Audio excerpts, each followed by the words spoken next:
Bom dia, meus queridos.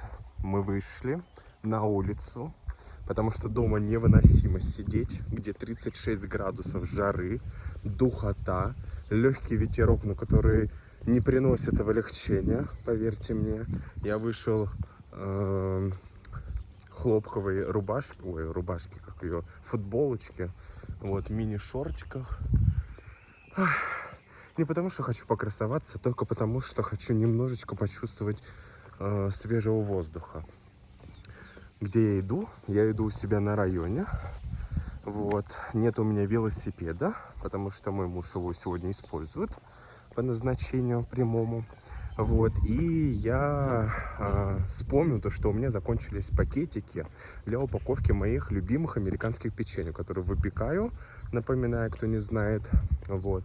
И у меня есть на канале рецепт этих печеньев, можете посмотреть в ленте. Ой, замечательная погода в плане то, что зелено, лето прям реально, которое зеленью, солнцем, которого нет, серые тучи, жарой, все цветет, все растет. Хочу вам показать, здесь у нас есть мини-огородики. Вот они, эти мини-огородики, которые, это растет мандиока, или тапиока, мандиока, айпим, не знаю, как на русском языке. Я думаю, все знают по OG как раз, там не фарина джитригу, не мука пшеничная, а мука из мандиоки делается. И у нас на лужаечке пасутся коровы. Прекраснейшие. Боже мой, я так люблю коров. Во-первых, я очень люблю кисломолочные продукты. Вот. Дайте я засниму эту картиночку, чтобы потом ставить. Боже мой, вы видели, как он подпрыгнул? Какая красота, лепота. Вот, у нас сегодня 36 градусов. Вот, мне нужно пройтись пешком, наверное, 40 минут до того магазина. У нас большая проблема с Uber.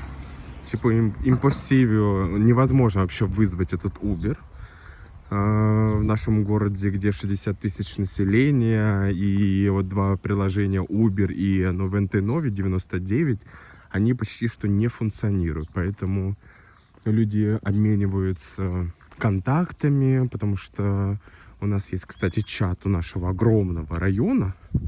Какие дома. Вот это все, я вот оттуда иду. И это вот большой, огромный частный сектор. А это до сих пор, кстати, плантация мандиоки продолжается. Это кокосы. Кстати, там у них и маракуйя растет. Кусты. Но маракуйя не та, которую мы, например, в России большинство русскоязычных встречает в магазине. Она сладкая. Называется,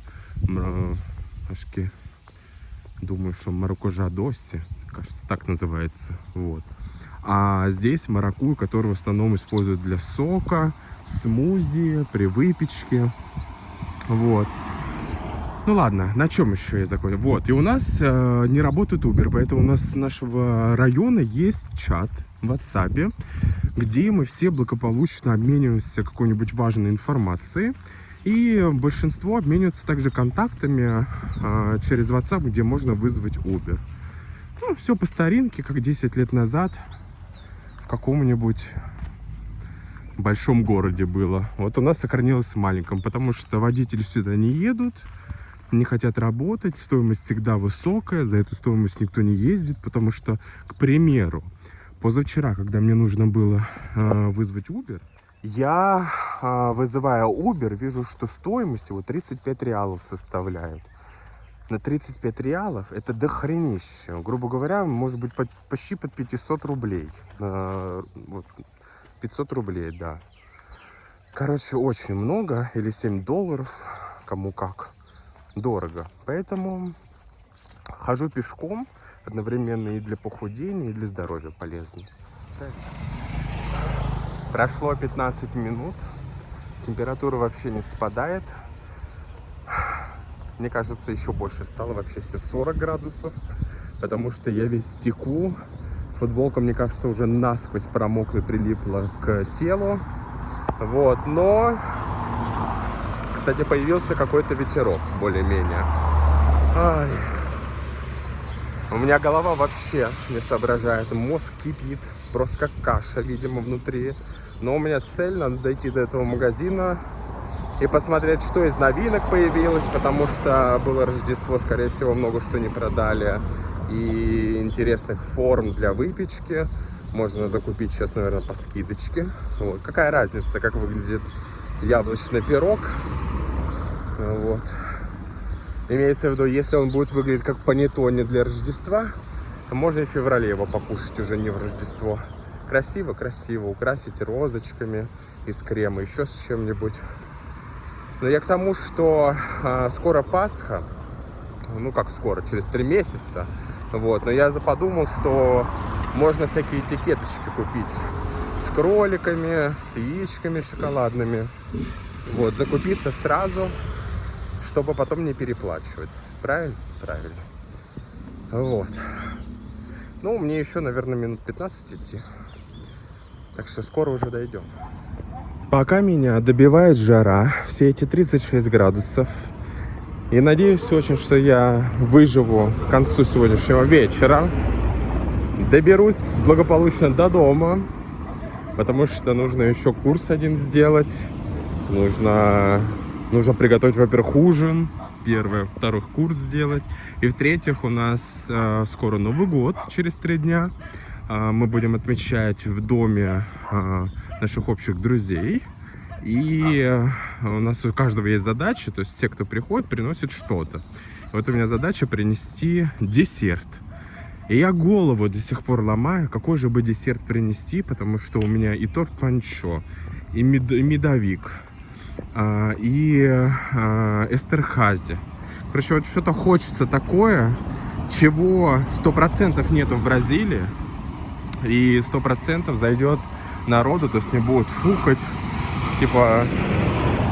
Хотя, знаете, ни с одного еще десерта никто и не фукал.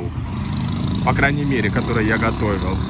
Ну, кстати, если брать не десерт, а обычную еду, то с холодца 100%. Поэтому из десертов, ну, тяжело, правда, выбрать. Ладно, не об этом речь. Пока меня добивает здесь жара, я хотел вам рассказать такую особенность, которую подметил, про прибрежные города. Вот где я сейчас живу, этот город в целом он находится на берегу океана.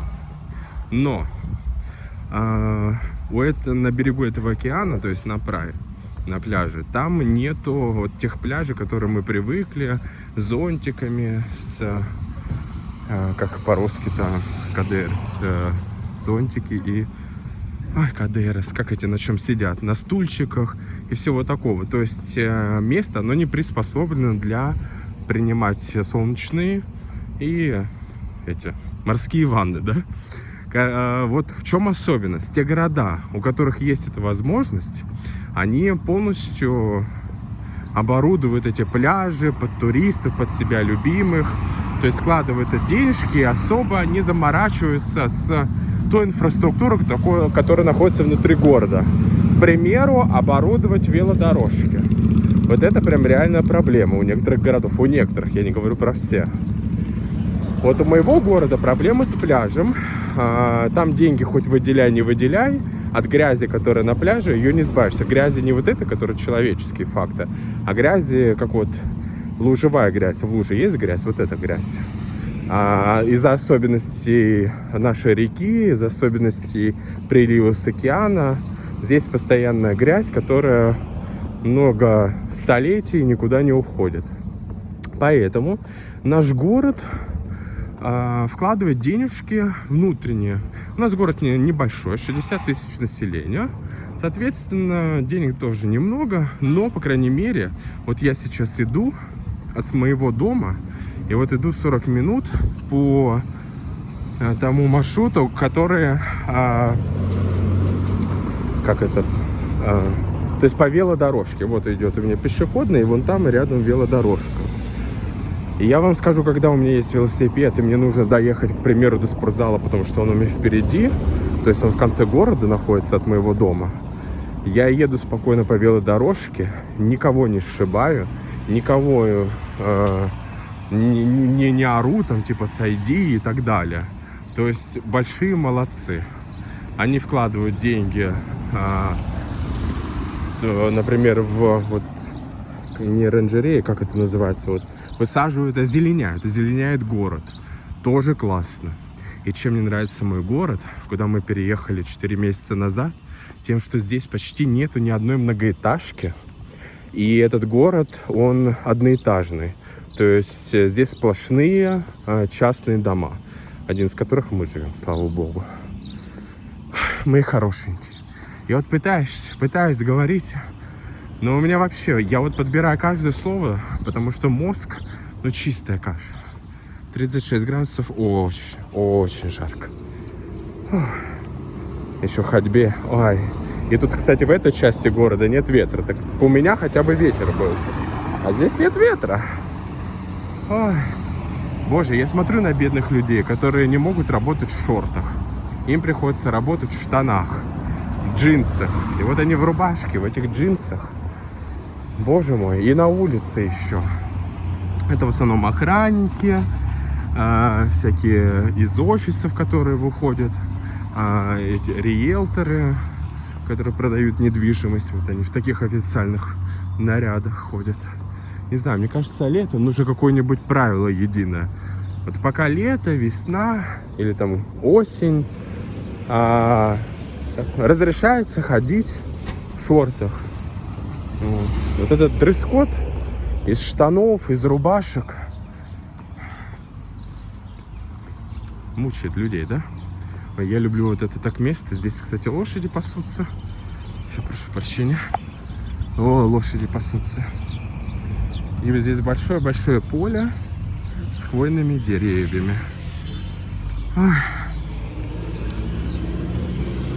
Там, кстати, нотариальная контора, где нотариус сидит, тем самым заправляет делами. Мы туда ходили, когда дом покупили. Ходили, переоформляли его на наши имена. Поэтому вот этим занимается все нотариус. Вот. Сегодня закрыто, потому что было Рождество. Видимо, оно, кстати, после Рождества вообще даже не открывалось. Вот. Ой. Что я говорил? Я просто одновременно наслаждаюсь вот этой всей красотой, этим вечным летом в Бразилии, когда все зелено, все цветет. И здесь у нас нет помоек, нету канализационных отходов, которые сливаются в середине города. Соответственно, ароматы зелени, свежескошенной травы присутствуют.